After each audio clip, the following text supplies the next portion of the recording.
ব্যবসা বাণিজ্যের বিশাল দুনিয়ায় একজনের হয়ে আরেকজনের কাজ করাটা কিন্তু একটা খুবই সাধারণ ঘটনা। এই যে একটা সম্পর্ক যেখানে একজন আরেকজনের প্রতিনিধিত্ব করে, সেটার জন্যই একটা আইনি কাঠামো আছে, যা ল অফ এজেন্সি বা এজেন্সি আইন নামে পরিচিত। তো চলুন আজ আমরা এই এজেন্সি আইনের জগৎটা একটু ঘুরে দেখি। একটু ভাবলেই কিন্তু ব্যাপারটা পরিষ্কার হয়ে যায়। বড় বড় কোম্পানি থেকে শুরু করে ছোটখাটো দোকান, সবখানেই তো মালিক নিজের সব কাজ করতে পারে না, তাই না? তাকে কর্মচারী বা অন্য কারো উপর নির্ভর করতেই হয়। তার মানে একা একা সব কাজ করা প্রায় অসম্ভব। তাহলে প্রশ্নটা হলো, এই প্রতিনিধিত্ব ছাড়া আধুনিক ব্যবসা কি আদৌ চলতে পারে? এই প্রশ্নটা মাথায় রেখেই চলুন সামনে এগোনো যাক। আজকের এই আলোচনায় আমরা ধাপে ধাপে এগোব।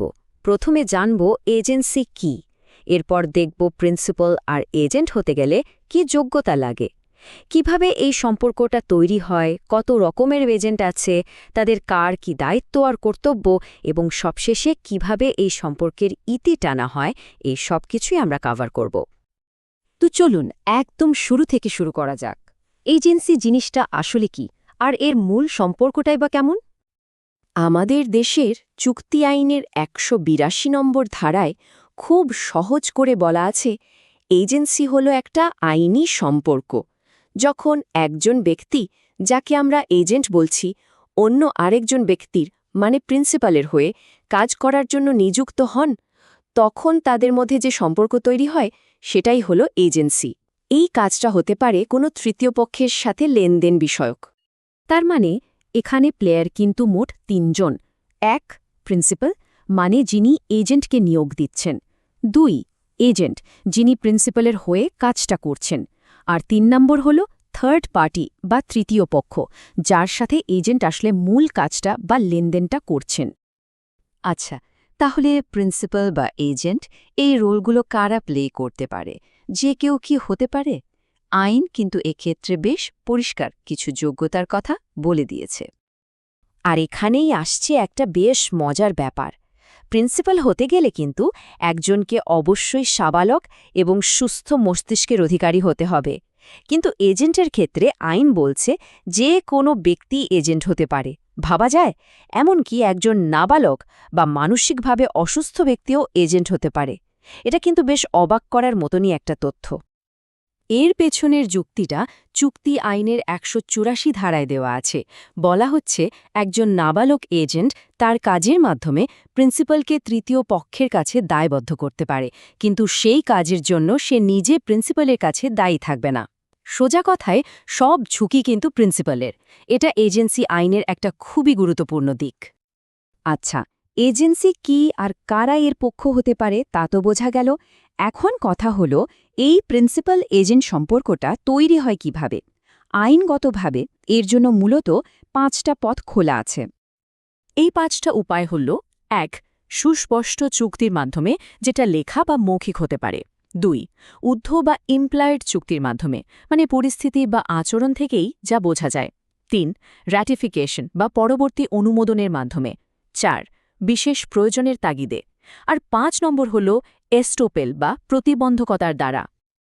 এই র্যাটিফিকেশন ব্যাপারটা একটু প্যাঁচানো লাগতে পারে, তাই চলুন একটা উদাহরণ দিয়ে বুঝি। ধরুন, একজন ব্যক্তি আরেকজনের হয়ে একটা কাজ করে ফেলল, কিন্তু তার কাছে সেই কাজটা করার কোনো অনুমতিই ছিল না।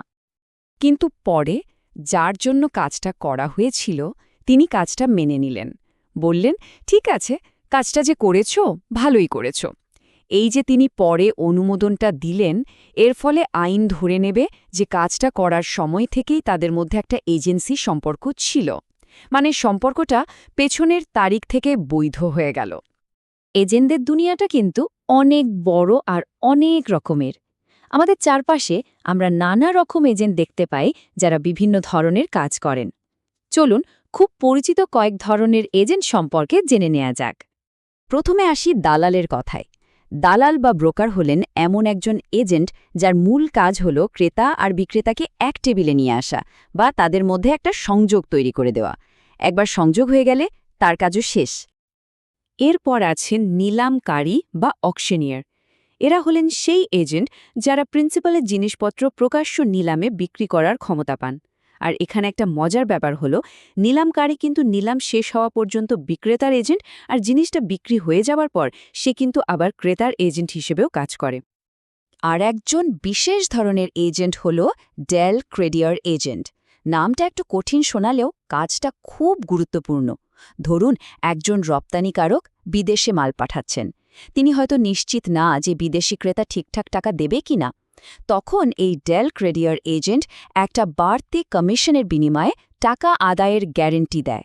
যদি কোনো কারণে টাকাটা না পাওয়া যায় তাহলে সেই এজেন্ট ক্ষতিপূরণ দিতে বাধ্য থাকবে। ঠিক যে কোনো সম্পর্কের মতোই এই এজেন্সি সম্পর্কেও দুপক্ষের কিছু দায়িত্ব আর কর্তব্য থাকে। এই নিয়মকানুনগুলোই সম্পর্কটাকে ঠিকঠাক রাখে। চলুন দেখি এই রুলস অব এঙ্গেজমেন্টগুলো কি কি। এজেন্টের প্রধান কাজগুলোর মধ্যে আছে প্রিন্সিপালের নির্দেশ মতো চলা, নিজের দক্ষতা আর পরিশ্রম দিয়ে কাজটা করা, সবকিছুর সঠিক হিসাব দেয়া, কোনো সমস্যায় পড়লে প্রিন্সিপালকে জানানো, নিজের স্বার্থ আর প্রিন্সিপালের স্বার্থকে এক করে না ফেলা এবং প্রিন্সিপালের হয়ে যা টাকা পয়সা পাওয়া যায় তা তাকে বুঝিয়ে দেয়া। এবার উল্টো দিকটা দেখি, প্রিন্সিপালেরও কিন্তু এজেন্টের প্রতি বেশ কিছু দায়িত্ব আছে।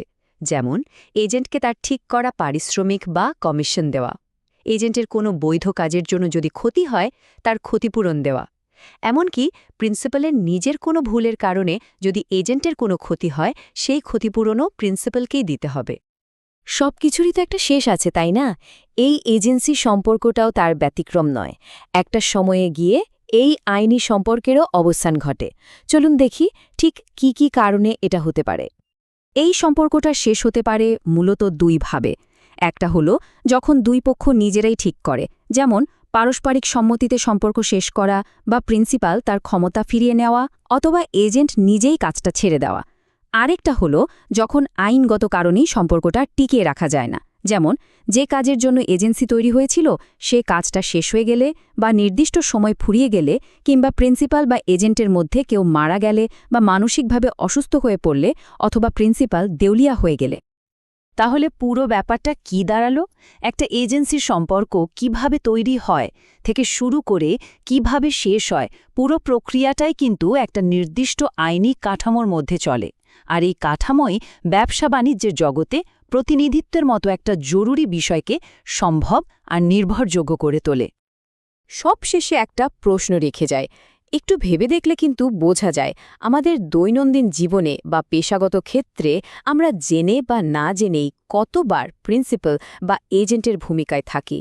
আমাদের ব্যবসায়িক সম্পর্কগুলোতে এজেন্সির ভূমিকা আসলে কতটা গভীর, ভেবে দেখার মতো বিষয়, তাই না?